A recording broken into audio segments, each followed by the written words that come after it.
বিসমিল্লাহির রহমানির রহিম। আসসালামু আলাইকুম। শুরু করতেছি মহান আল্লাহর নামে, যিনি পরম করুণাময় এবং অত্যন্ত দয়ালু। সোয়াইপ ডিজাইন সেন্টার পক্ষ থেকে আপনাদেরকে স্বাগতম। প্রতিবারের মতো আপনাদের সামনে এক নতুন ভিডিও নিয়ে আমি হাজির হলাম। সৌদি প্রবাসী এক ভাই আমাদের কাছে মালে অর্ডার করেছেন। তাহার বাড়ি হলো মির্জাপুর। তিনি আমাদের কাছে মালে অর্ডার করেছেন।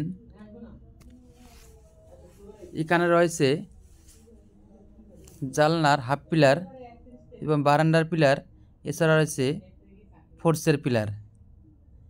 আমাদের কারখানা হলো দুইটি, সাভারে একটি, আসলে একটি। আমরা দুই কারখানায় থেকে স্বল্প মূল্যে সারা বাংলাদেশে ফ্রি হোম ডেলিভারি দিয়ে থাকি। যেখানে আছেন সেখান থেকে আমাদের কাছে মাল অর্ডার করুন। মালামাল পৌঁছে দেবে আপনাদের বাড়িতে কোনো টাকা পয়সাই ছাড়াই।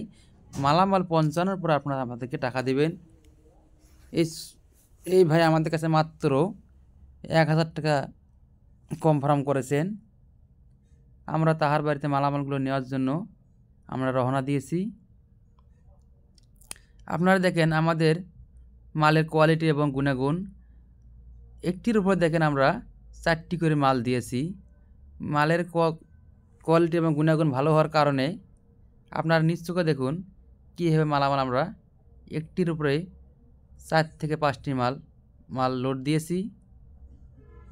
ইনশাআল্লাহ মালামাল ভাঙার কোনো সম্ভাবনা নেই। তাই আপনারা দেরি না করে আমাদের উন্নত মানের পিলার ডিজাইন নিতে আমাদের স্ক্রিনে থাকা ইমেল এবং হোয়াটসঅ্যাপ নম্বরে যোগাযোগ করুন। আসসালামু আলাইকুম।